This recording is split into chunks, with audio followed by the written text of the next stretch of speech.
2주, 3주 사이에 상을 2번이나 당해가지고요. 그렇죠. 정신이 없습니다. 그죠?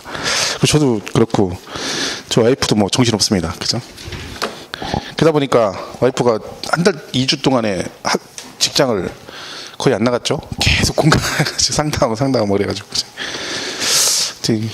세상에 또 요 지금이 막 그죠? 초상하면 나면 계속 나더라고요. 제 친구들 지금 막 부모님 또 돌아가셔가지고 지금 2건인가 또 있어요. 예. 그러니까요. 그렇지. 동네가 여기 누구 돌아가시면 그 옆에 막 돌아가시고 그래가지고 지금도 친구 또 아버님 돌아가시고 어머님 돌아가셔가지고 뭐 지금 상이 2군데나 또 있습니다. 아, 그죠. 그러다 보니까 정신이 없어가지고. 하여튼 그래서 휴강을 하게 됐네요. 그죠? 오늘 276페이지 양도세 할 차례죠. 276페이지. 네, 그냥 펴놓으시면 돼요. 그죠? 자, 이 부분은 우리가 그 시험에서 가장 많이 출제가 되는 부분입니다. 보통 한 5문제 정도 나온다 보니까 우리 세법에서는 얘가 가장 중요하다고 볼 수 있습니다. 실무적으로도 가장 중요하고 시험에서도 가장 많이 출제가 되기 때문에 그죠? 뭐 잘 정리를 하셔야 돼요. 그러니까 여기에 정리 안 되면 세법은 10개를 못 맞는다. 그래서 하시네요. 그죠? 자, 이름이 양도 소득세입니다. 자, 그러면 일단 얘가 뭔가를 양도를 해야 된다는 거죠. 자, 그러면 얘가 양도란 말은 뭐냐면 누가 양도하는 거냐면 자, 어떤 개인이 우리가 뭘 양도할 수도 있고 팔 수도 있고 법인도 팔 수 있죠. 그죠? 그럼 만약에 법인이 만약에 토지를 팔았다. 그럼 걔는 세금을 뭘 낼까요? 만약에 개인도 토지를 팔 수 있고 법인도 팔 수 있잖아요. 그죠? 만약에 법인이 토지를 팔면 세금을 뭘 내냐면 법인세를 냅니다. 법인세. 그죠? 양도세를 내는 게 아니에요. 그죠? 그럼 이 양도세는 누가 파는 걸 말해요? 개인이 파는 걸 말해요. 개인. 그죠? 그러니까 우리가 파는 거죠. 우리가. 그죠? 자, 개인이 파는데 양도는 개인이 파는데 그러면 미등기 건물을 팔게 되면 무허가 건물이나 미등기 건물을 팔면 양도세를 낼 것 같아요? 안 낼 것 같아요? 예를 들면 미등기 건물을 팔았어. 그럼 세금 낼 것 같아요? 안 낼 것 같아요? 미등기면 안 낼 것 같죠? 근데 만약에요, 법에 미등기는 양도세를 안 내도 된다라고 돼 있으면 대한민국에서 물건사가 등기 실사람 누가 있습니까? 그죠? 등기 안 찍고 팔면 되지. 안 내는 게 아니라 걸리면 죽습니다. 세금으로 죽어요. 그러니까 얘는 실질과세이기 때문에 등기 등록과는 관계가 없습니다. 그러니까 우리 세법은 등기 등록이 중요한 게 아니에요. 그러니까 형식이 중요한 게 아니라는 거지. 그러니까 중요한 것보다 실질 관계가 중요합니다. 그러니까 우리가 부부지간에 둘이 결혼해서 같이 살고 있어요. 그죠? 근데 우리 세법은 얘네 둘이 혼인신고를 했느냐 안 했느냐 이게 중요한 게 아니라 같이 살고 있느냐 아니냐 이게 중요해요. 그러니까 이혼했어도 뭘 하고 있으면 같이 살면 뭘로 봐? 동일 세대원입니다. 왜? 네가 이혼했다는 얘기는 무슨 얘기예요? 형식적으로는 부부 아니죠. 그렇지만 같이 산다는 얘기는 무슨 얘기야? 위장이혼한 거죠. 이혼한다는 얘기는 무슨 뜻이야? 꼴도 보기 싫어서 이혼한다는 얘기잖아요. 너 진짜 이제 꼴도 보기 싫어. 같은 하나에 숨 쉬는 것도 힘들어. 해서 헤어졌는데 같이 살아. 거짓말한 거죠. 위장이혼이에요. 그럼 뭘로 봐? 부부로 봅니다. 그래서 얘는 뭐가 중요하다? 양도란 말은 개인이 등기 등록과 관계없이 이게 중요하죠. 유상으로 이전하는 걸 우리가 양도라고 그래요. 유상 이전. 유상이란 말은 뭐예요? 내가 뭘 주는데 그냥 주는 게 아니라 뭔가 대가를 받고 넘기는 걸 뭐라고 그래요? 유상 이전 그럽니다. 이게 우리가 양도 그럽니다. 자, 그러면 만약 여러분이 땅을 팔았는데 100억에 팔았어요. 그럼 얘는 양도한 거죠? 100억에? 그럼 얘는 양도세를 낼까 안 낼까요? 100억에 팔았어. 100억을 받고 파는 거죠. 그럼 양도세 낼 것 같아요? 안 낼 것 같아요? 그렇죠. 팔았다고 낸다는 건 그건 가봐야 하는 거죠. 팔면 내는 게 아니라 살 때 110억에 샀어요. 그죠? 팔긴 100억에 팔고, 그죠? 그럼 세금 내야 내요? 안 내죠. 그러니까 우리 양도는 우리가 배우는 게 양도세가 아니라 뭐라고 돼 있어요? 소득세라고 돼 있잖아요. 그러니까 양도했다고 세금을 내는 것이 아니라 소득이 발생이 돼야 됩니다. 그걸 우리가 뭐라고 하냐면 차익이라고 그래요. 그러니까 가끔 그런 거 물어볼 때 있어요. 막 집이 여러 개인데 막 그죠? 양도세 어디 있는데 중과세 된대요. 고민해요. 근데 중요한 건 집이 10채건 100채건 팔 때 뭐가 없으면 차익이 없으면 세금을 내지 않습니다. 중과세 그거 뭐 필요 없는 거죠. 왜? 그 중과세 남양주가 조정 대상 지역이니까 중과세가 됩니다. 하지만 그것도 뭐에 해당이 되었을 때 뭐가 있을 때만 차익이 있을 때만 하는 거지 차익이 없으면 소용이 없는 거죠. 그죠? 그러니까 항상 양도세는 차익이 발생했을 때만 내는 세금이다. 그래서 우리가 양도소득세 이렇게 하는 겁니다. 자, 그러면 우리 교재는 그 276페이지에 총설의 뭐 양도세의 성격 같은 거 나와 있고요. 오른쪽 2절에 과세권자와 납세 의무자가 나와 있네요. 얘는 국세죠. 국세는 세금을 어디서 부과할까요? 국가와 지방자치단체에서 어디서 부과하는 거예요?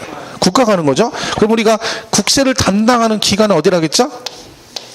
국세를 담당하는 기관이 국세청입니다. 이 이름이 그래서 국세청이라 했죠. 즉 어디? 세무서죠. 세무서. 그죠? 그러면 여러분한테 만약에 여러분이 살고 있어요. 그럼 여러분한테 국세를 부과하면 어디서 세금을 누가 부과할 것 같아요? 국세는 그 해당 지역에 누구? 세무서에서 부과하기. 세무서. 그죠? 그러니까 거기 과세권자가 뭐라고 돼 있어요? 2절에 1번 양도소득세 과세권자는 누구다? 납세지 관할하는 관할 세무서장이 납세 과세권자가 되는 거죠. 그러면 세금은 어디다 내야 된다?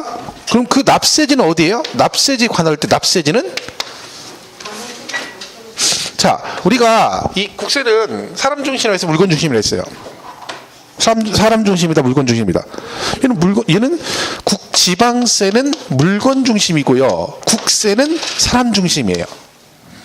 왜냐면 생각해보세요. 이게 국세는 여기다 내요. 세무서에다. 그죠? 그러면 같은 세금을 내는데 남양주 세무서에다 세금을 낼 때와 대전에 있는 서대전 세무서에다 세금을 냈을 때 이게 양도세가 1,000만 원이라고 치면 이걸 여기다 냈을 때와 여기다 냈을 때 이걸 가져가는 주체가 같습니까? 다릅니까?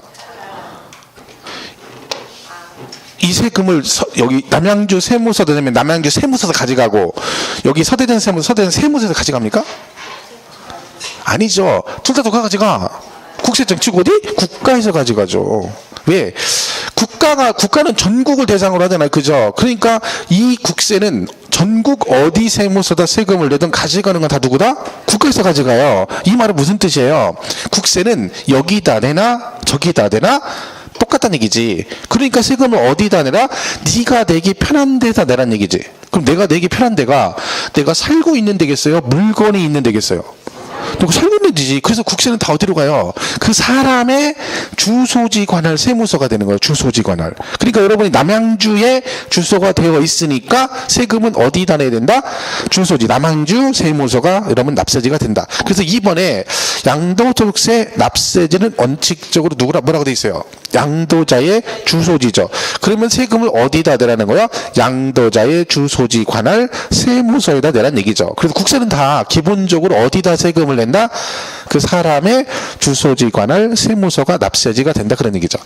종부세도 그래서 우리가 어디다 내요? 그 사람의 주소지 관할 세무서.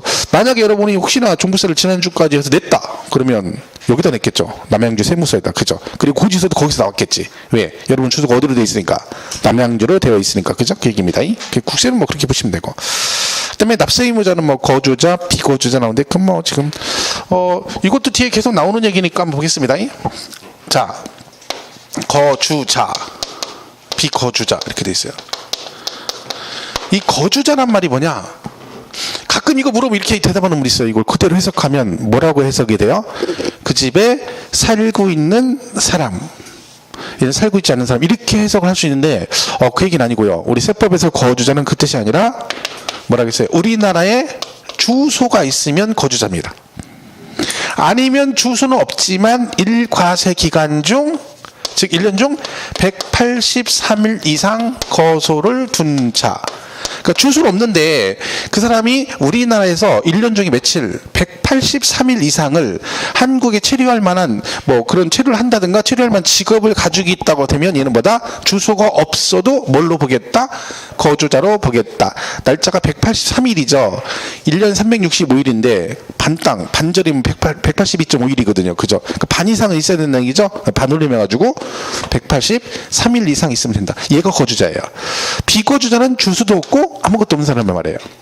앞으로 계속 이제 거주자, 비거주자 계속 나옵니다.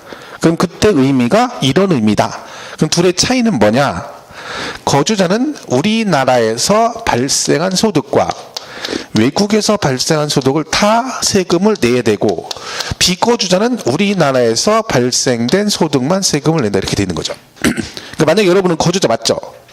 불법 체류자 아니죠? 그죠? 그러면 여러분은 외국에 잠깐 나갔다가 돈을 벌었어. 그죠? 한 2달 나가서 돈 벌었어. 그럼 어떻게 돼? 한국에다 세금을 내야 됩니다. 왜? 여러분 누구니까? 거주자니까 외국에서 번 돈도 한국에다 세금을 내라. 옛날에 말씀드렸잖아요. 그 손희창 씨 장모님이 그 라스베가스 가족끼리 놀러 갔다가 이거 했는데 실제 당첨돼가지고 100매덕 당첨금 100매덕이에요. 그 받았죠. 그죠 실제로. 근데 뭐 거긴 세금이 반절이잖아요. 세금 반절 띄고 나머지 금액을 뭐 30년인가 할부로 주는 거래 분할로. 그럼 일시불로 받으면 해서 뭐 20매덕 좀 받았대. 20억 좀 더 받았다. 당첨 100매덕 됐는데 받은 건 20억 정도 된다고 하더라고. 세금 띄고 일시불 나니까. 그죠? 그게 엄청 큰 거죠. 그러면 미국에다 세금 냈죠? 그죠? 우리나라에도 뭐 해야 돼? 또 세금 내야 되죠. 왜? 국외소득 내야 되는 거 거주자니까. 그 얘기입니다. 그 얘는 그냥 우리나라에서 발생된 소득만. 그러니까 외국 예를 들면 뭐 외국인이 유명 배우가 우리나라 와서 돈을 벌 수도 있잖아요. CF 같은 거 찍을 수 있잖아요. 지금은 아니지만 뭐 지금은 우리나라 애들이 막 찍죠 나가서. 그죠? 근데 옛날 저 뭐 어렸을 때 홍콩 막 4대 천왕 막 나 그랬잖아요 그때. 그죠? 이겼었죠. 막 거기 뭐 주윤발이나 뭐 주성치 뭐 성룡 뭐 임청아 뭐 왕조연이 막 이수연이 막 해가지고 장구경 해가서 엄청 CF 엄청 찍었어요. 뭐 내 사랑 투유 뭐 초콜릿 찍고 뭐 밀키스 찍고 뭐 그죠? 막 그런 거 찍었거든요. 그렇게 애들이 와서 뭘 벌었어? 돈 벌었죠? 그죠? 세금은 내고 가야지. 그 차이가 이거예요. 거주자와 비거주자. 그죠? 요런 기준이다. 그래서 거기 우리 교회 표에 있어요. 277페이지. 이번 납세 의무자에 거주자는 우리나라에 주소를 두거나 1과세 기간 동안 183일 이상 거소를 둔 개인이고 비거주자는 거주자가 아닌 개인이다 이렇게 돼 있죠. 그죠? 그래서 뭐 거기 뭐 무제한 납세 의무자, 제한 납세 의무자 그랬는데 말이 뭐 그런 거죠. 이런 뜻이에요. 얘는 국내 국외 이걸 무제한 그러고 얘는 국내 소득만 해서 제한 그럽니다. 그래서 일단은 이 개념만 잘 보시면 돼요. 일단 그렇다. 나오면 그러니까 뭐라고만 해석을 안 하면 되는 거야. 거주자는 누구니 그러니까 그 집에 살고 사람 요 얘기만 안 하면 되는 거예요. 그렇죠? 자 보시면 되죠. 자, 걔는 뭐 크게 중요한 얘기는 아니니까. 그리고 넘어가서 278페이지 3절에 과세 대상이 나오네요. 자, 그러면 양도세는 무엇을 팔았을 때 양도세를 내느냐? 그죠? 대상이 나옵니다. 여러분, 그 우리가 배우는 세법 그 제목이 이 과세 대상에 무조건 들어가는 게 있어요. 공통으로 취득세부터 양도세까지 다 들어가는 게 있어요. 그게 뭘까요? 우리가 배우는 세법이 뭐와 관련된 걸 배우는 거예요? 부동산이죠, 부동산. 그러니까 다 부동산 관련 조제니까 당연히 부동산은 무조건 들어가겠죠. 그래서 토지 건물은 무조건 들어갑니다. 부동산은 무조건 들어가요. 그리고 이제 뭐가 있냐면 이런 게 있어요. 부동산에 관한 권리다. 이렇게 권리. 그죠? 자, 이때 권리는 자, 얘는 말 그대로 부동산이 아니에요.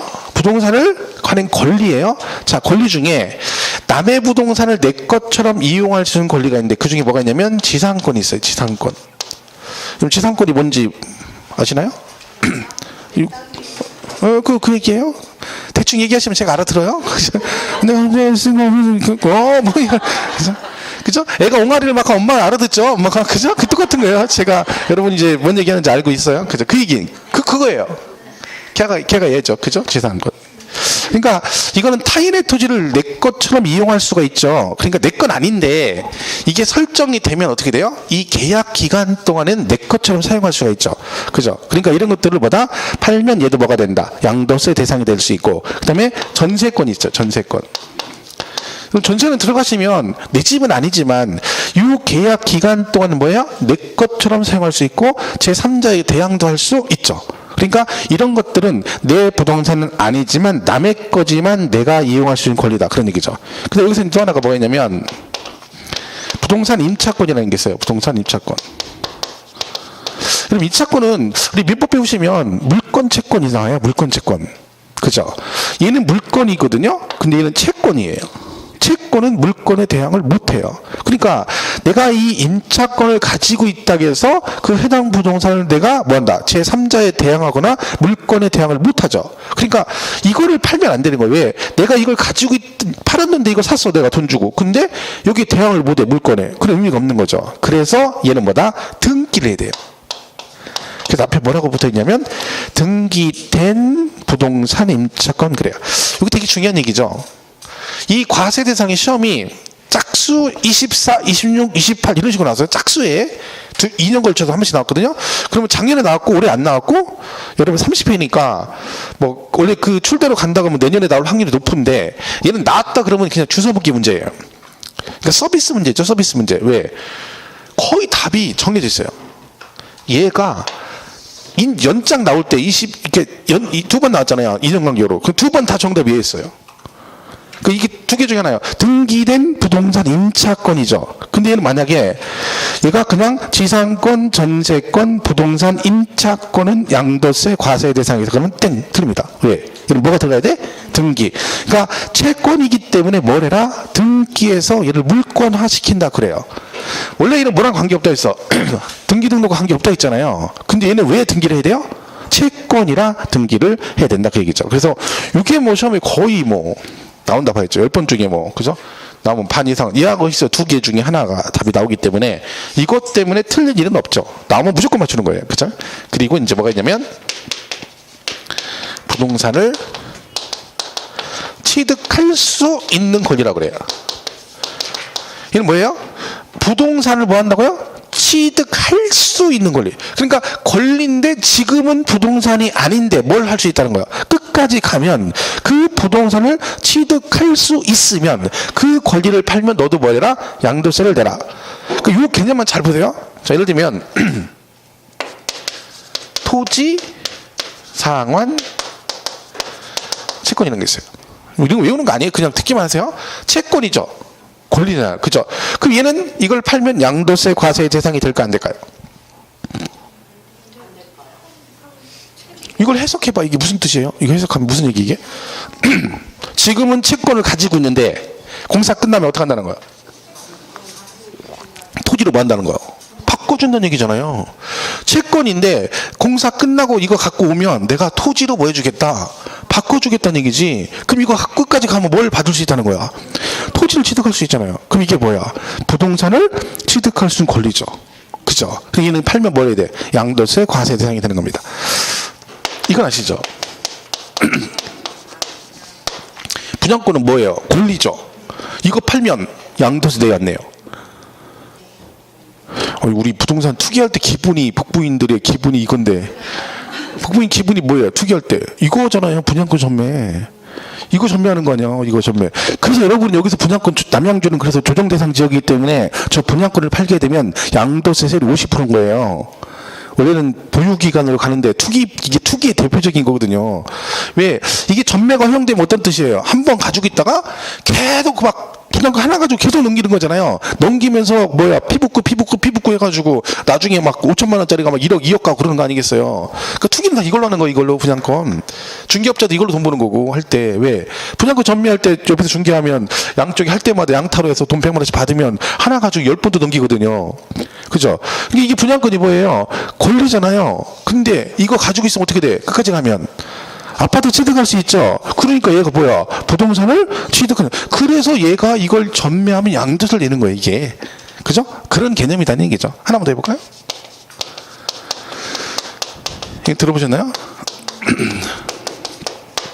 이건 누구나 대부분 한 번쯤은 사봤을 거예요. 이게 대부분. 근데 모르는 거지. 샀는데 몰라. 자기가 샀는데도 몰라. 왜 그래요? 이거 언제 사는 거야? 이 채권 언제 살까요? 집 살 때. 그리고 자동차 살 때도 사요. 자동차 등록할 때 채권 사야 돼요. 집 살 때 채권 산다고. 채권. 그죠? 그 채권이 이걸 말하는 거지. 일종 국민주택 채권이에요. 그러면 근데 왜 나는 샀는데 없어? 자동차 살 때도 사고 집 살 때 샀는데 왜 없어요? 환매했어. 환매. 팔아버린 거야. 왜? 이걸 갖고 있으면요, 얘가 뭐냐면 이 채권을 사잖아요. 그럼 만기가 5년인가 돼요. 그럼 5년 동안 가지고 있으면 원금의 이자부터 주는 거거든요. 그럼 여러분이 이걸 받으려면 5년 동안 갖고 있어야 되잖아. 그죠? 그럼 초도에 비용이 많이 들어가니까 팔아버리는 거죠. 근데 내가 10만 원을 사가지고 은행에다 팔 때는 뭐 8만 5천 원 이렇게 파는 거죠. 손해보고. 왜요? 왜 손해봐야 돼?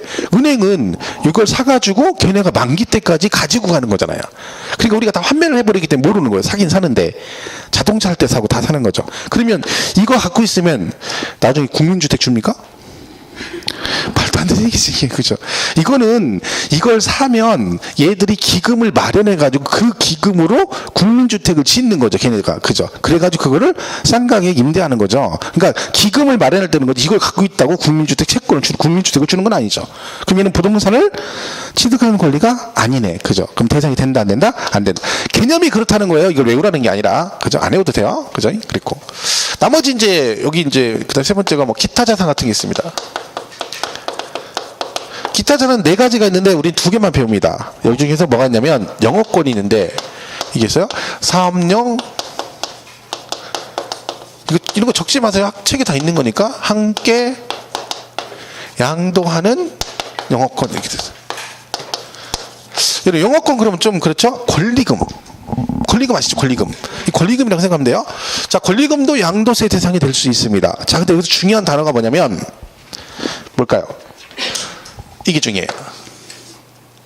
얘랑 같이 양도하는 영업권이에요. 그러니까 함께 팔았을 때만.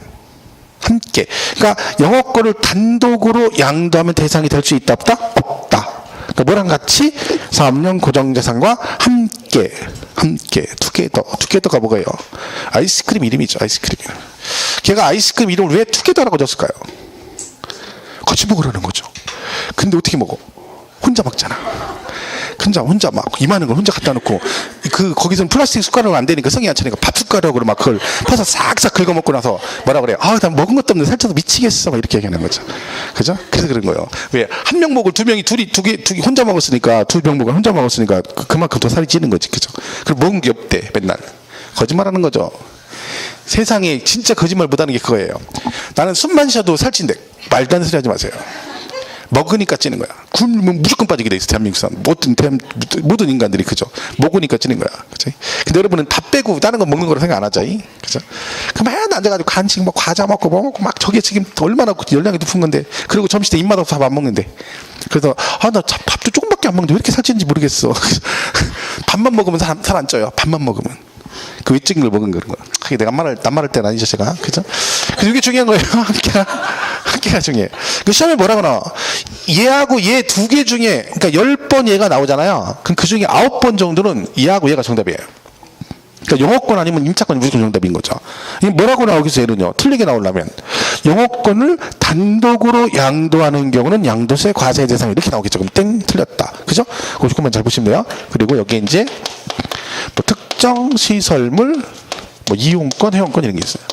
이게 뭐냐면 각종 회원권이죠. 골프 회원권, 콘도 회원권 있죠. 그런 거 얘기하는 거예요. 그죠? 이렇게 보면 돼요. 나머지 있는데 얘는 안 나와요. 이거만 보시면 되고. 그다음에 뭐 주식 등 이렇게 돼 있고, 그다음에 파생 상품 이렇게 돼 있어요. 얘네들은 뭐 제목만 알면 되는 거죠. 이렇게 돼. 자, 그럼 이렇게 돼 있는데 사실은 얘는 뭐가 더 중요하냐면 큰 제목이 중요해요. 큰 제목.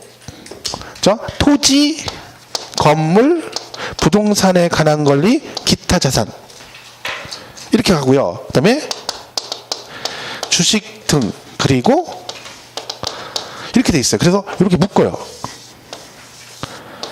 이 말은 어떤 세법 기준을 적용할 때 얘네 넷이 똑같고 얘 따로 가고 얘 따로 간다는 얘기야.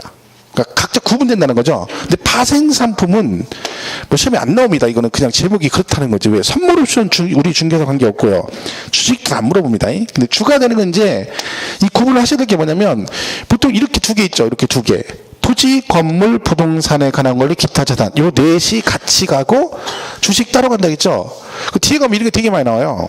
예를 들면 뭐 양도면 취득시기 할 때 취득시기 의지할 때 얘네 넷이 똑같고 얘 혼자 틀리고 기본공제할 때도 얘네 묶어서 250, 얘 따로 250. 그 다음에 예정신고 기한도 얘네 넷이 똑같고 얘는 틀리고 그래요. 그러니까 그걸 우리가 구분을 잘 하셔야 돼요. 일단 큰 제목으로. 그 시험에 이렇게 나오면 만나보세요. 그냥 상식적으로. 동일 연도에 같은 연도에 토지와 주식을 양도한 경우에 그러니까 토지도 팔고 주식도 파는 거죠. 그때 결손금이 발생하면 이때 결손금을 둘이 통산한다. 이렇게 나왔어. OX.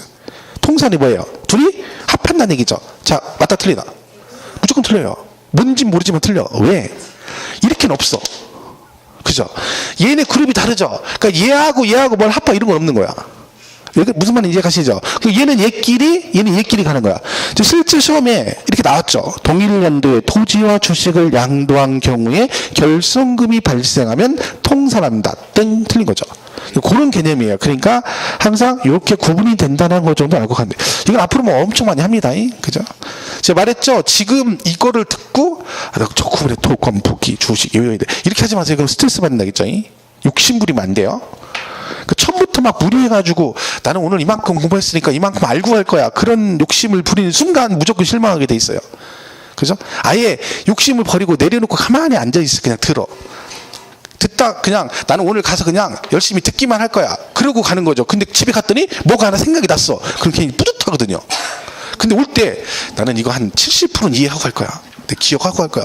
그러고 가면 문 열고 나갈 때 짜증납니다. 70은 간두고 7%도 몰라. 7%도. 욕심 부리지 말고. 너무 욕심을 많이 부려도 안 돼요. 차근차근 하면 돼. 그러니까 공부를 해야 돼요. 근데 욕심 부려서 이만큼을 다 할 거야. 이것도 안 좋은 거예요. 그러니까 여러분 100% 하려고 하지 마세요. 100% 한다고 공부 잘하는 거 합격하는 거 아니에요. 세법을 총론부터 나는 양도세까지 처음부터 다 잘할 거야. 이렇게 하면 공부 못해요. 욕심 버리고 일단은 제가 뭐만 잘하라 했어. 일단 3개 뭐 잘해야 했어. 3개. 취득세, 재산세, 양도세. 이거만 죽어라 하는 거야. 무조건 이유 불문하고. 그러다 보면 점수가 나오기 시작하죠. 그럼 그 다음부터 하나씩 가면 돼요. 그냥 무리할 필요 없어. 근데 욕심 부리는 사람이 있어요. 처음부터 나 막 오늘 들었으니까 뭘 해야 되고 막 그러면 안 됩니다. 근데 그렇다고 욕심은 버리고 수업만 딸랑 듣고 오후에 또 푸지게 놀고 이러면 안 됩니다. 11월부터 와가지고 계속 수업만 들어. 오후에 맨날 놀고. 그럼 일주군 보람이 별로 없죠. 그죠? 1차 과목은 동영상을 계속 들어줬어야지. 민법개론. 계속 얘기했었죠. 첫 시간부터. 그죠? 근데 여러분이 뭐 말을 잘 안 듣죠? 의지력이 강해가지고. 듣질 않아요. 그죠? 얘가 누굴 닮았겠어? 지 예배를 닮은 게 아니라 엄마를 닮은 거죠. 전 누구 닮아 저렇게 말을 안 들어? 이 공부하면 알아요. 누구 닮았는지? 얘가 누구 닮아 말을 안 듣고 공부를 안 하는지를 금방 알 수 있어요. 자, 그래서 대상은 우리 교재에는 쭉 있는데 그렇게 신경 쓰지 마시고 읽지 마세요. 그 세부적인 얘기 읽을 필요 없어요. 왜 읽어봤자 머리 아프고 뭔 얘기인지 몰라요. 근데 알 필요도 없어요. 그냥 지금 한 거 그냥 토건, 부기, 주식, 기타 자산, 파생상품 있는데 임차권 나오면 뭘 기억하면 된다고요? 등기된 부동산 임차권. 영업권 나오면 사업용 고정 한 개 그것만 기억하면 되는 거야. 근데 그거 읽으면 막 거기 보면 뭐 지상권 없고 전세권 없고 설명돼 있잖아요. 그 필요 없어요. 그 우리 세법에서 안 물어봐 그런 거는. 나중에 민법이나 이런 데서 배우시면 되니까. 그죠? 자, 쭉 넘어가시면 돼요. 안 읽어야 돼요. 괜히 읽으면 머리 아파요. 시험에도 안 나오는 거 자꾸 읽으니까 나는 공부를 되게 열심히 하는데 왜 이렇게 점수가 안 나올까? 이유가 있어요. 안 나오는 걸 하니까 그래. 그죠? 그렇지 말고. 자, 285페이지 가면 4절에 양도의 개념이라는 게 나옵니다. 자, 이는 뭐냐면 여기 지금 양도라고 돼 있잖아요. 그럼 도대체 세법에서는 어떤 경우 양도로 보고 어떤 경우 양도로 보지 않느냐, 이 구분을 해야 됩니다. 시험에 잘 나옵니다. 이 작년에 시험에 나왔어서 얘기해요. 이렇게 나오죠. 이런 경우는 양도로 본다 해놓고 맞았니 틀렸니 이거죠. 그럼 우리는 뭘 구분하셔야 돼요? 어떤 경우는 양도로 보고 어떤 경우는 양도로 보지 않느냐 구분을 하시는 건데, 이거 우리 교재에 구분이 쫙 돼 있습니다. 근데 이걸 구분하는 가장 기본적인 조건이 뭐냐면, 우리 양도는 여기 뭐라고 돼 있어요? 개념이 개인이 뭐와 관계없이 등기물 관계없이 그 다음 뭐라고 돼 있어요? 예, 유상으로 이전해야 양도예요. 그러니까 무상 이전이면 뭐가 되는 거야? 양도가 아니에요. 무상 이전하면 뭘 내겠어요? 상속세나 증여세가 되는, 증여세. 그러니까 자, 요걸 잘 보세요. 요거 유상. 자, 요걸 딱 가지고 제가 지금부터 얘기하는 걸 보고 얘가 양도인지 아닌지 판단해 보시면 되는 거예요. 자, 둘이 아파트를 얘가 이렇게 팔았어요. 자, 여러분 아파트 팔면 뭐 받고 팔아? 돈 받고 팔죠. 돈 받고 팔죠. 막 머리고 뭐 받고 팔아? 그럼 막 생각하는 사람이 있어요. 내가 뭘 받고 팔지? 뭘 받고 팔아? 돈 받고 팔지. 그걸 있어 보이게 뭐라 그래? 금전이라고 그래요. 금전. 그러면 이래 매매 이거 하면 아파트 팔 때 계약서 쓰죠. 무슨 계약서 쓴다 그래? 그 무슨 계약서? 매매 계약서죠. 매매 계약서.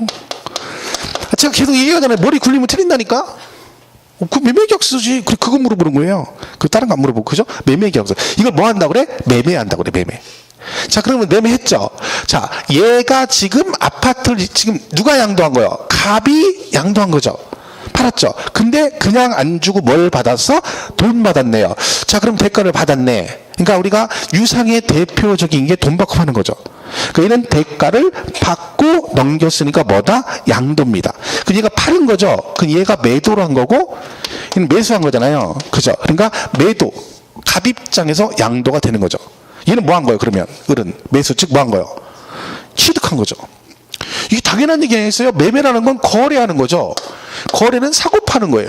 그러면 한쪽에 돈 받고 팔았으니까 다른 쪽은 돈 주고 샀겠죠. 그러니까 얘는 돈 주고 산 거고 얘는 뭐요? 돈 받고 파는 거지. 그럼 얘는 양도가 되는 거고 얘는 유상승계 취득이 되겠죠. 자, 그래서 대표적인 게 이 매매 같은 게 대표적인 양도입니다. 자, 그러면 이러면 어때요? 갑의 아파트가 있고 을은 토지가 있어요. 토지. 그죠? 이 두 개를 서로 바꿔. 갑의 아파트와 을의 토지를 서로 바꿨다. 이걸 우리가 뭐 한다고 그래요? 교환한다고 그래요. 물물교환이네. 그죠? 자, 그럼 얘는 양도가 아닐까요? 물물교환은. 자, 이제 여기서 얘기하는 게 이 유상이라는 뜻이 금전만을 말하는 게 아닙니다. 유상의 의미는 뭐다? 뭐가 됐든 대가를 받고, 그게 돈이 됐든 물건이 됐든 주식이 됐든 뭐가 됐든 대가를 받고, 이게 유상이에요. 자, 그러면 얘는 뭐가 되는 거예요? 얘도 양도죠. 자, 갑은요, 본인의 아파트를 얘한테 양도했죠. 그리고 그 대가로 이 토지를 뭐 한겨? 취득을 한 거예요. 그죠? 물물교환이잖아요. 물물교환은 동시이잖아요. 교환은 뭐예요? 동시이잖아요. 내 거 주고 동시에 뭐를 해? 상대방을 취득하는 거잖아. 그럼 교환은 뭐가 되는 거예요?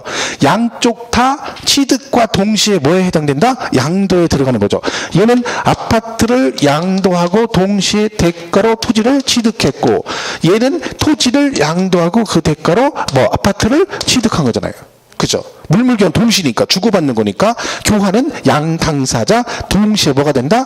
양도와 취득에 해당이 된다. 어쨌든 얘도 양도네요. 그죠? 대가가 있다. 그 대가 있고 없고를 따지는 거죠. 그냥. 자, 그 다음에 또 이런 것도 있죠. 이건 양도가 아닐까요? 갑이 본인의 부동산을 얘한테 신탁을 했어요. 신탁이 뭔지 아시죠? 신탁이 뭐예요? 해석하면? 믿고 맡긴다. 그런 얘기죠. 그럼 대표적인 게 이제 명의신탁 같은 건데, 제가 이 건물, 명의신탁이 뭐예요? 이걸 건물 제가 사가지고, 제 앞으로 안 하고 제 친구 앞으로 등기하는 걸 뭐라 그래요? 명의신탁이라고 그래요. 그럼 이 신탁은 양도일까요? 아닐까요? 아니죠. 왜?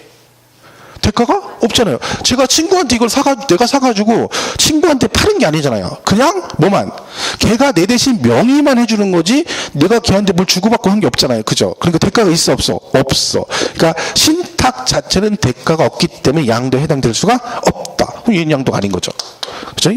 자, 수용은 양도가 아니까 수용. 여러분 수용 아시죠? 수용은 양도가 같아요? 아닐 것 같아요? 수용. 대부분 이거 물으면 아니라고 그래요. 왜냐면 그 부정적인 이미지 수용은 일단 내가 원하는 대로 돈을 안 주는 거죠. 그럼 여러분 아파트 그 토지 수용돼서 땅 그럼 그냥 가져가? 아니죠. 뭐 받아? 돈 받잖아요. 보상금. 원하는 만큼 안 줘서 그렇지. 그죠? 보상금 받았잖아. 수용 양도죠. 그죠? 대가 받았잖아요. 그래서 여러분 수용되면 이게 있는 거예요. 어느 지역이 여기가 수용된대 개발돼서 그럼 땅값이 어디가 올라요? 주변 땅값이 올라. 얘가 왜 오르게요? 왜 여기 보상, 얘 여기 왜 올라? 왜 그럴 것 같아요? 여기가 수용되면 여기 농지 짓고 막 할 거 아니에요. 그 수용은 양도니까 양도세를 내야 돼요. 근데 이 수용을 대토를 하게 되면 감면을 받아요. 양도세 감면이 있어요. 규정이. 그러니까 내가 양도를 내는데 대체 토지라고 하죠. 대토가. 그죠? 여기 내 거 토지가 수용됐으니까 이 토지 대신 다른 땅이 있어야 되잖아요. 그래서 그 돈으로 다른 땅을 사게 되면 그만큼 양도세 일정 부분 감면을 받거든요. 그럼 어차피 세금 낼 거? 땅을 사는 게 나은 거야. 그 땅을 어디 걸 사? 그 옆에 걸 샀겠지. 여기가 오르는 거예요, 얘가. 여기가 수용된다는 얘기 막 보상 얘기 나오면 여기가 올라요. 그러니까 투기를 잘하는 사람은 여기 이제 해서 얘기 들 때쯤 미리 가서 여기 땅을 사가지고 가만히 기다리고 있는 거예요. 그럼 좀 있으면 막 고기들이 물반 고기반이 막 고기들 막 몰려오는 거야. 누구? 여러분 같은 사람이 몰려오는 소문 듣고 오는 거야. 막 와서 막. 그러면 이 사람이 평당 2만 원 사가지고 한 3만 원에 4만 원에 파는 거야. 팔고 나가. 그러면 이제 그다음부터 뭐요? 4만 원, 5만 원 가지고 여러분끼리 막 치고 막 그런 거예요. 4만 원, 5만 원, 6만 원, 7만 원 막 해가지고 이게 한 막 20만 원 올라가요. 그럼 이제 이 사람이 뭐라 그래? 내가 최후의 승리자이지. 난 기다리면 돼. 얘들이 와서 이 땅 사기를 바라는 거죠. 얘도 보상 받았어. 이 땅 사 안 사? 안 사요. 왜? 너무 올라서 가격이. 어디 걸 사? 여기 걸 사. 여기 누가 가 있어? 아까 있잖아요. 2만 원 주고 사네. 얘가 여기 가 있는 거예요. 그럼 여러분 여기서 자기들끼리 죽여먹고 죽는 거예요. 둘이 죽고 얘가 여기서 속삭이면 얘는 하고 나오는 겨. 이게 그래서 단가가 오르는 거지 이게.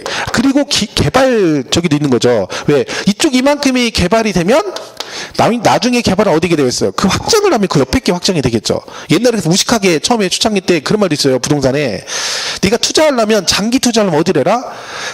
버스 정류장 종점 있죠. 그 종점 그 뒤에 종점 끝나는 있잖아요. 그 뒷땅을 살아 있어. 거기서 얘가 종점이야. 그러면 요 뒤에 있는 이 땅을 살아 있어. 왜? 여기 버스 종점이면 여기까지 개발 나중에 여기 개발된다는 거야. 그런 말도 있어요. 그럼 여기 거 사놓고 기다리는 거야. 가만히. 결국 되게 돼 있어요. 결국 개발하면 다 그게 돼 있어요. 왜? 자꾸 개발 땅은 없으니까 확장이 되는 거죠. 그죠? 그런 얘기죠. 그래서 수용이 그래서 이게 또 뭐야? 보상을 받으면 양도에 해당이 되기 때문에 그렇습니다. 얘가 만약에 그런 게 아니면 양도세 안 내면 주변 단가 올 일이 없습니다. 왜? 누가 뭐 세금 안 내는 누가 그 보상 대토를 안 하겠죠. 그죠? 자, 그래서 수용도 대가를 받으니까 양도입니다. 이런 거 어때요? A라는 법인이 있어. 법인 설립을 해. 그죠? 갑이 여기다가 투자를 해요. 투자. 자, 그러면 이 법인 설립할 때 여러분이 투자를 하게 되면 뭘로 투자합니까? 응? 내가 지금 회사를 차려. 내가 회사 차리는데 여러분 나한테 투자를 하고 싶대. 그 뭘로 해? 돈으로 하지. 뭘로 해? 돈으로 투자하지. 내가 지금 회사 설립할 때 100억이 필요해. 그럼 여러분이 뭐라 그래? 야, 내가 20억 100개 이러잖아요. 그죠? 그게 기분이잖아. 그걸 현금으로 하죠. 현금으로. 그죠? 그 얘는 뭐래요? 이게 뭔 뜻이야? 뭘로 했다는 거야? 그죠? 현물, 물건으로 했다. 물건으로. 토지가 됐든 뭐가 됐든 부동산 같은 걸 하는 거죠. 예를 들면 야, 니네 이거 설립할 때 사무실 필요하잖아. 사지 마. 내가 남양주 평내호평역 앞에 건물이 하나 있어. 요걸 줄게. 거기도 네 사무실 써. 출자하는 거죠. 대신 나한테 뭘 줘? 해당 지분 부동산 가격만큼 뭘 줘? 지분을 줘. 뭘 줘? 주식을 줘. 그런 얘기죠. 그럼 얘는 본인의 부동산을 이렇게 준 거죠? 줬네요. 얘는 양도해 아니에요? 얘가 지금 부동산 이렇게 줬잖아. 양도해 아니에요? 맞잖아요. 왜? 뭘 받았어? 대가 받았잖아. 그죠? 지분 받았잖아요. 그러니까 이게 뭐예요? 현물 출자도 뭐다? 유상이니까 양도에 들어간다. 양도의 개념 그런 거예요. 유상이냐 아니냐 이걸 가지고 판단하면 되는 거예요. 얘는요. 이 뜻이 뭐예요? 그죠? 빚을 갚았는데 뭘로 갚았다는 얘기야? 물건으로 갚았다는 얘기죠. 그러니까 제가 친구한테 돈 5억을 빌렸는데 현찰이 없어가지고 못 갚아서 뭘로? 그 5억 상당의 부동산으로 대신 갚았다는 얘기네요. 그러면 제가 친구한테 등기를 넘겨줬죠. 그러면 유상이 되려면 양도가 유상이 해야 되잖아. 그럼 내가 등기 넘겨주고 유상이 되려면 뭘 받아야 되는데 친구가 나한테 고맙다? 그러고 갔네요? 나 받은 게 없네? 왜 근데 양도일까요? 양도 왔다니까요? 근데 왜 양도가 안 해요? 양도가요? 왜 양도가요?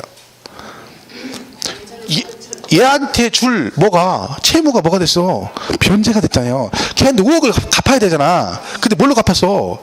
물건으로 갚았잖아요. 그럼 이거하고 똑같은 거잖아요.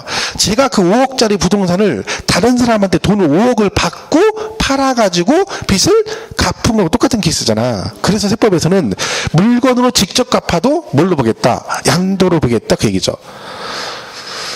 이건 뭘 것 같아요? 이혼할 때 위자료 주잖아. 위자료. 그죠? 그럼 이때 위자료를 갖다가 줄 때 물건으로 주게 되면 부동산으로 주게 되면 걔는 양도일 거 아닐까요? 만약 이혼할 때 토지를 줘. 토지를 남편이 토지로 위자료를 줬어. 걔는 양도일 거 아닐까요?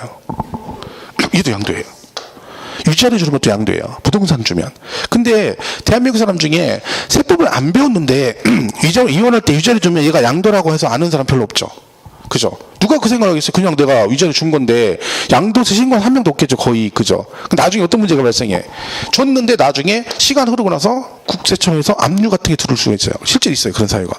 제가 옛날 수강생도 한 번 오셔가지고 얘기하는데 근데 도대체 얘기를 뭔 얘기인지 모르겠어요. 세금이 국세청에 세무서 압류가 됐다는데 내용을 보니까 무슨 얘기인지 모르겠어. 자기는 세금 체납한 적이 없대. 근데 결국은 얘기하다 하니까 그 이혼 얘기가 나온 거예요. 한 10년 전에 이혼하셨는데 그때 부인한테 집하고 토지 있는 거 다 주시고 전 몸만 나왔대 그분이. 그래가지고 나중에 혼자 이렇게 일해야 돈 벌어가지고 땅을 하나 샀는데 땅 사자마자 바로 압류가 들어온 거예요. 국세청에서. 왜? 그 양도세 때문에. 이거 대물림. 바로 압류 들은 거죠. 신고 안 했으니까 바로 압류가 들은 거죠. 근데 그게 있다니까 실제로. 그러니까 이자를 주는 것도 주지 막 주면 안 돼. 이게 잘못 주면 세금을 내야 돼. 그러니까 결론은 뭐예요? 이자를 안 주고 골치 아프게 안 살려면 혼자 사는 게 제일 좋아. 혼자 살면 위자료 걱정할 필요가 없어. 뭐 신경 쓸 것도 없고, 아이고 나 이거 세금 내야 되니 말에 이거 신경 쓸 것도 없고. 아니면 뭐 이제 좀 내가 지금 추세로 봤을 때 지금 이 상태로 한 5년 안에는 뭔 일이 날 것 같다, 남편 이혼할 것 같다 그러면 뭐 5년 만기 정기적금 같은 거 들어놔가지고 이혼 위자료 대비 뭐 그죠? 이런 거죠. 만기 되면 그걸로 위자료 주면 되죠. 현금으로 주면 되니까. 이혼 안 하면 뭐 목돈 생기는 거고 이혼하면 그걸로 주면 되고. 아니면 금괴를 모아놔. 금괴 모아놨다가 몇 개면 돼. 2개? 오늘 당장 나가는 조건으로 반 개 더 줄게. 이렇게 뭐 이렇게 해가지고 협의해가지고 보내줘. 기절 좋죠? 제가 이 얘기 많이 했거든요. 금괴. 근데 저 강의할 때 그때 당시 진짜 그거 듣고 금괴 만들었던 사람들은 떼돈 벌었죠. 왜? 제가 초장 얘기할 때 금이 한 돌에 3만 원, 4만 원 할 때 했거든. 근데 그게 나중에 막 30만 원 이렇게 올라갔잖아요. 그럼 재테크 완전히 그죠. 그럼 금괴 5개 주고 1개만 줘도 되잖아. 그죠?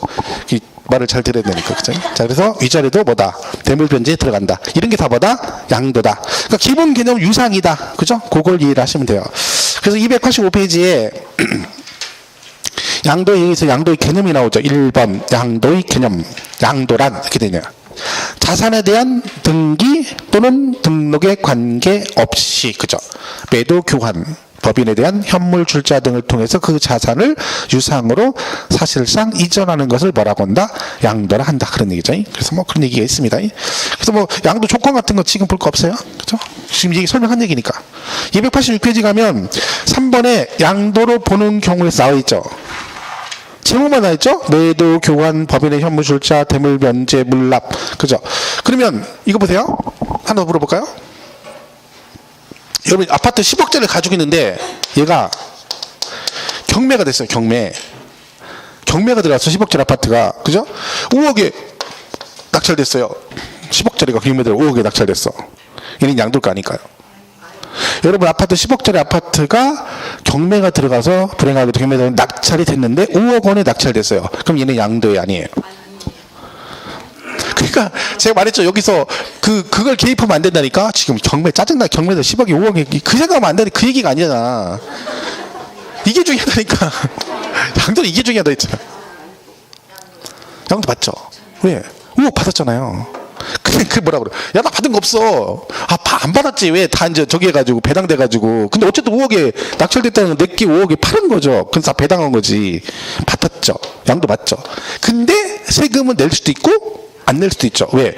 내가 5억에 낙찰됐는데 살 때 7억에 사가지고 10억이었는데 얘가 5억에 낙찰됐어. 그러면 양도가이 5억이잖아요. 그죠? 그럼 세금 내 안 내? 안 내지. 그 세금을 내는 건 차익이라니까요. 근데 양도는 유상이면 양도 맞잖아요. 그러니까 공매나 경매도 양도에 해당이 된다 안 된다? 된다 그래야 되는 거지. 그죠? 그러니까 그 생각을 해야 돼요. 유상이냐 아니냐를 갖다 얘가 법을 위반했다 아니면 나한테 별로 안 좋은 추억이 있다 이런 거 생각하면 안 되고. 그죠? 유상이냐 아니냐 이것만 가지고 따지면 돼요. 사실 우리 교재는요. 지금 제가 설명 이제 할 건데 뒤에 가면 설명 막 그림으로 돼 있을걸요? 그 뒤에 290페이지부터 보면 양도로 보는 경우 92일 해가지고 막 그림으로 해서 93페이지까지 해서 쭉 돼 있어요. 94페이지까지 그죠? 근데 뭐 굳이 그 그림까지 읽어가면서 볼 건 없어요. 그죠? 설명 듣고 이해하면 되는 거지. 뭐 그걸 또 그 읽으려봐. 그것도 일이지. 줄치고 막 뭔 얘기인지 보려면 시간 엄청 걸리죠. 그 수용 없는 얘기예요. 그냥 수용은 양도냐 아니 양도이 아니에요. 수용 맞잖아. 그럼 끝이에요. 그죠? 경매는 양도 아니에요. 맞아요. 그럼 끝이야. 근데 그거 보고 뭐 얘가 공매가 이전되고 막 그림 보면 엄청 복잡하잖아요. 필요 없는 얘기죠. 어차피 시험은 뭐라고 물어봐요. 이거는 양도니 아니니 맞았니 틀려 이거거든. 그럼 우리 뭐만 구분하면 돼? 얘가 양도냐 아니냐만 구분하면 되지. 뭐 내용을 세부적으로 얘가 무슨 얘기인지까지는 알 필요 없는 거죠. 그죠? 근데 궁금하신 분은 그 뒤에 나중에 보시면 되고요. 제목 거기 나와 있잖아. 매도, 교환, 현물 출자, 대물 변제. 이제 할 거예요, 여기다. 그죠? 제목.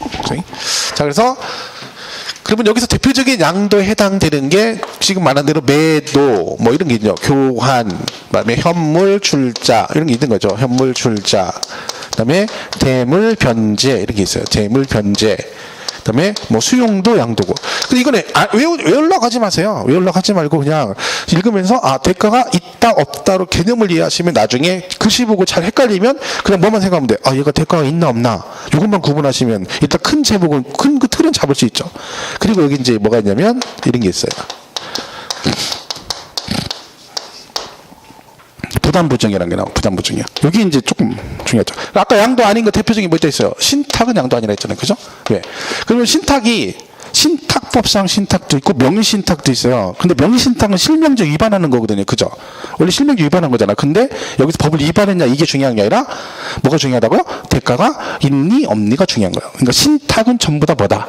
양도가 아니다. 이렇게 구분하시면 되는 거죠. 그래서 사실은 이 부분에서 요 내용 중에서 그나마 좀 더 중요한 게 이겁니다. 뭐 부담보증요.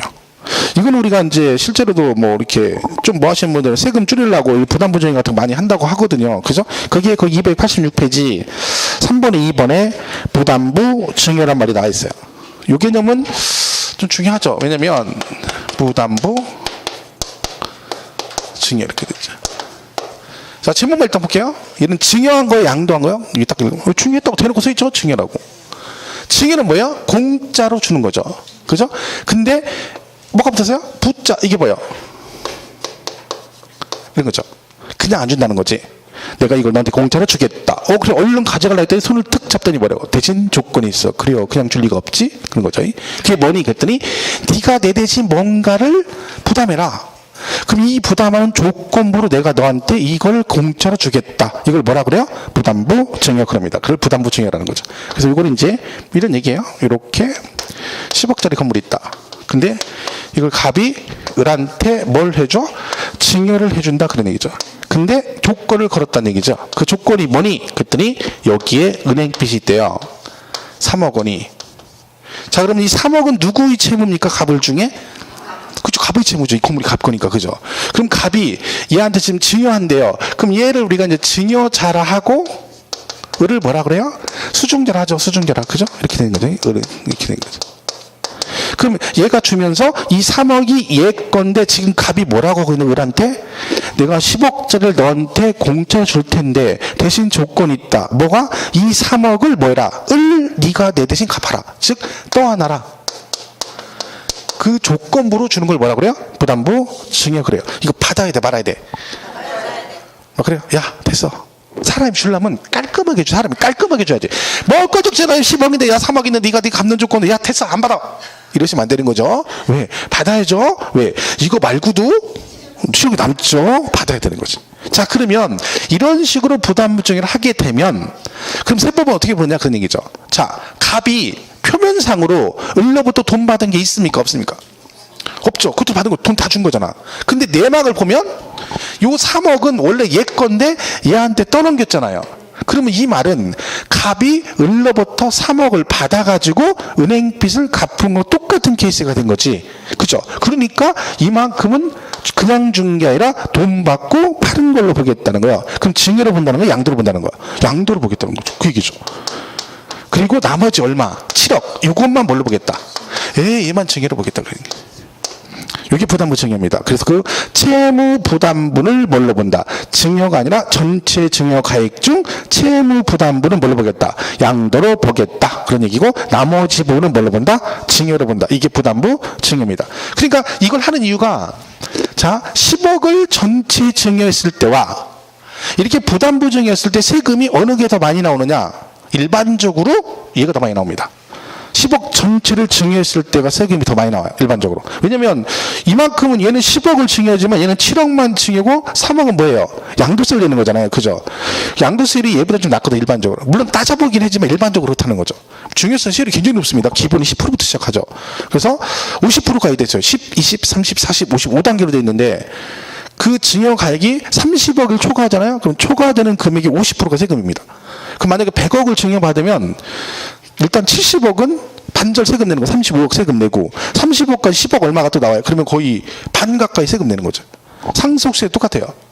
그러니까 상속세 증여세는 하여튼 30억 넘어갔다 그러면 넘어가는 금액은 50%니까. 그죠? 장난 아닌 거죠. 그러니까 대기업 재정이 만약에 상속세가 1조다.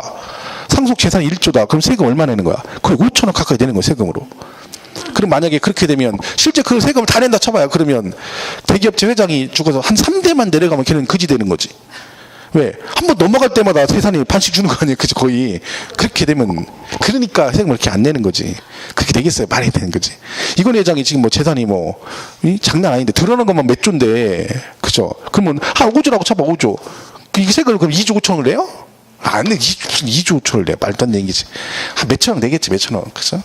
다 이렇게 빼고 그죠? 말도 안 되는 얘기죠. 자 그래서 그럼 얘는 증여세를 내고 얘는 뭘 내? 양도세를 내는 거죠. 그럼 이때 증여세는 누가 낼까요? 가불 중에 증여세는 누가 낼까요? 그렇죠. 사람이라는 게 이거 헷갈리 물어보면 헷갈리는 분인데 사람은 양심이라는 게 있어야 되는 거예요. 양심이라는 게 그죠? 제가 여러분한테 밥을 사줬다 쳐봐. 그럼 여러분 최소한의 양심이 있으면 밥 먹고 나서 나한테 뭐라고 해야 돼? 그렇지 정상님. 커피는 제가 살게요. 잘 먹었습니다. 뭐 쓸데없는 얘기하지 말고 다음에 언제 만날 일도 없는데 뭐 언제 만나요? 당장 커피는 제가 사겠습니다. 그런 판에 7억을 증여를 해줬으면 세금은 누가 내야 돼? 받은 사람이 내죠. 그죠? 우리 내는 거예요. 그럼 양도세는 누가 내겠어요? 갑이 내는 거죠. 유기부담부증입니다. 뜻은 그죠? 자 일단 여기까지 설명하고요. 여기 나머지 또 있으니까 좀 쉬었다가 이거 이어서 가겠습니다. 이거 치우지 마세요.